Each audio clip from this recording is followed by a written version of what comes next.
This is The Science of Self, a podcast brought to you by Newton Media Group and Peter Hollins. Today is Friday, October 8th, 2021. Neurolearning, principles from the science of learning on information synthesis, comprehension, retention, and breaking down complex subjects. Learning How to Learn, Book 7, written by Peter Hollins, narrated by Russell Newton.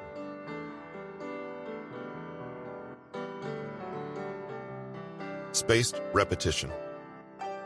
Spaced repetition, otherwise known as distributed practice, is just what it sounds like. In order to commit more to memory and retain information better, you space out your rehearsal and exposure to it over as long of a period as possible. In other words, you learn information and skills far better if you study them for 1 hour each day versus 20 hours in one weekend. Similarly, research has shown that seeing something 20 times in one day is far less effective than seeing something 10 times over the course of 7 days. So much for cramming. What does this say about how to practice? Spaced repetition is the concept that 5 minutes a day is far superior to learning and memory than an hour a week. When you focus on frequency of learning versus duration or even intensity, you will learn better. Focusing on duration usually becomes motion for motion's sake and can oftentimes become detrimental overall to your goals. Again, think of the brain as a muscle. Muscles can't be exercised all the time and then put back to work with little to no recovery. Your brain needs time to make connections between concepts, create muscle memory, and generally become familiar with something. Sleep has been shown to be where neural connections are made, and it's not just mental. Synaptic connections are made, and dendrites are stimulated in your brain. If an athlete works out too hard in one session, like you might be tempted to do in studying, one of two things will happen. The athlete will either be too exhausted, and the latter half of the workout will have been useless, or the athlete will become injured. Rest and recovery are necessary to the task of learning, and sometimes effort isn't what's required. So when you focus on frequency, suddenly you have a clear structure to organize your practice with. Without a plan in place, most people will just study and practice until their eyes or fingers bleed and they collapse from exhaustion. But that's not working smart, just hard. If you follow what spaced repetition prescribes, you'll have your schedule for optimal learning set up for you. Let's take studying for a topic you have trouble with, Spanish history. If you have trouble with this topic, that just means even more frequency should be devoted to it. A study or practice schedule focused solely on duration would be relentless from Monday to Sunday. Here's a look at what an optimized schedule focused on frequency might look like.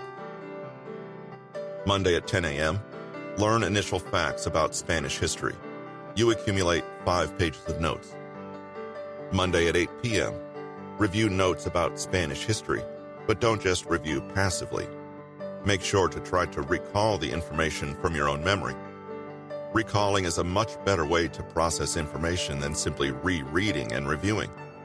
This might only take 20 minutes. Tuesday at 10 a.m., try to recall the information without looking at your notes much. After you first try to actively recall as much as possible, go back through your notes to see what you missed and make note of what you need to pay closer attention to. This will probably take only 15 minutes. Tuesday at 8 p.m., review notes. This will take 10 minutes. Wednesday at 4 p.m., try to independently recall the information again and only look at your notes once you're done to see what else you've missed. This will take only 10 minutes. Make sure not to skip any steps. Thursday at 6 p.m., review notes. This will take 10 minutes.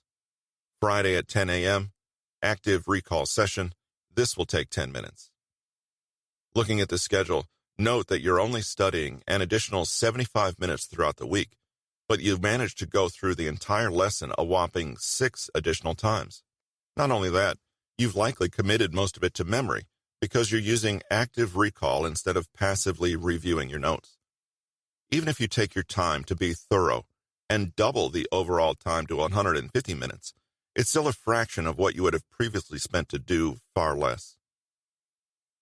It's astonishing what you can accomplish in short periods of time if you focus on frequency and don't allow yourself to drift.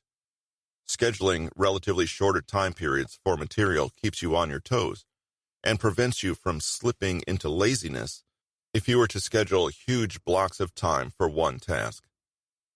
You're ready for a test the next Monday. Actually, you're ready for a test by Friday afternoon. Spaced repetition gives your brain time to process concepts and make its own connections and leaps because of the repetition. Think about what happens when you've repeated exposure to a concept or skill. For the first couple of exposures, you may not see anything new. As you get more familiar with it and stop going through the motions, you begin to examine it on a deeper level and think about the context surrounding it. You begin to relate it to other concepts or information, and you generally make sense of it below surface level. There is no mindless motion.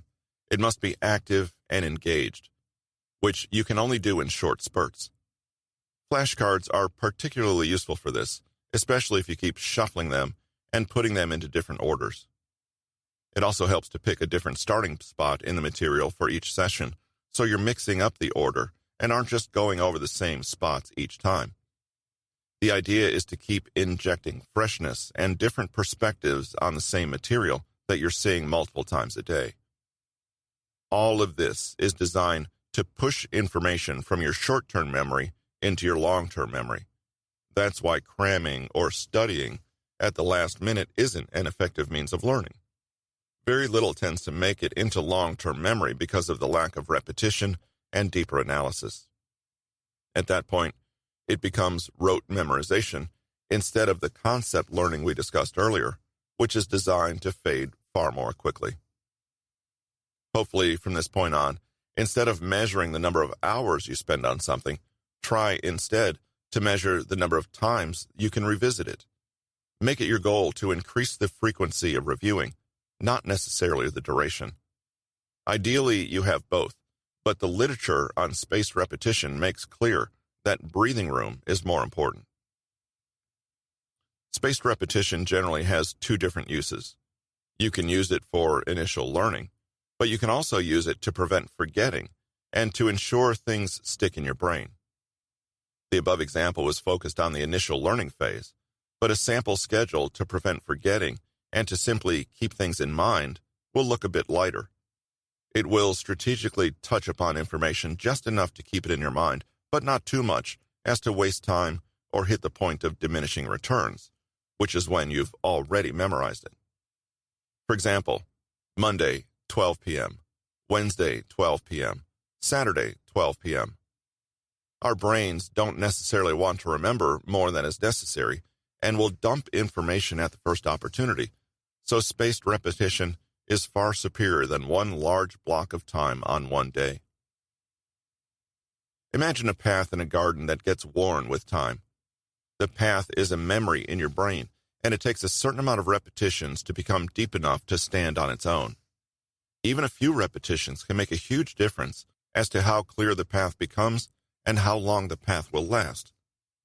If you're really pressed for time, just know that studying something twice is better than once, almost always. If you want to improve your memory and skill instantly, review something for 15 minutes before you sleep at the end of your day. That's all it takes to get a head start on others and learn better. Just in case you're looking for a more step-by-step guideline on using spaced repetition and optimizing for frequency, here are 4 points. 1. Copy my study plan regarding Spanish history. 7 times a week sounds like a lot, but in reality, it ends up only being an extra 1 to 2 hours.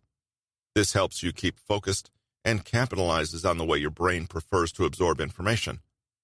Calibrate your plan to whether you're in the initial learning phase or the don't forget phase. 2. Prioritize frequency.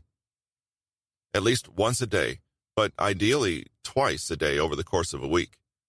Measure in terms of how many times you can get through the material, i.e. repetitions, and not how long you spend on it.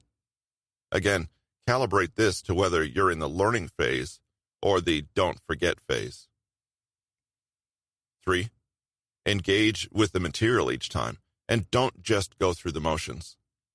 This might require you to create different and creative ways to look at the same thing over and over. As mentioned, you can use different starting points, different flashcards, and overall different ways of reading the same material over and over. Vary the input method here. 4. Test yourself. Don't skip over things, and don't just review, read, or recognize. If it feels too easy, you aren't learning optimally. Self-testing and retrieval practice. Retrieval practice makes us dig deep into our memory banks and work hard mentally, but at the same time, it's one of the most effective ways of truly learning information. It is the third pillar of self-learning.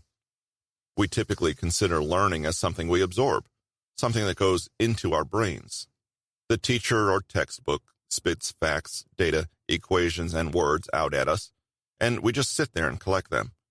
It's merely accumulation, a very passive act. This kind of relationship with learning returns knowledge that we don't retain for very long because, even though we get it, we don't do much with it. For best results, we have to make learning an active operation. That's where retrieval practice comes into play. Instead of putting more stuff into our brains, retrieval practice helps us take knowledge out of our brains and put it to use. That's what cements memory. That seemingly small change in thinking dramatically improves our chances of retaining and remembering what we learn. Everyone remembers flashcards from our childhood days.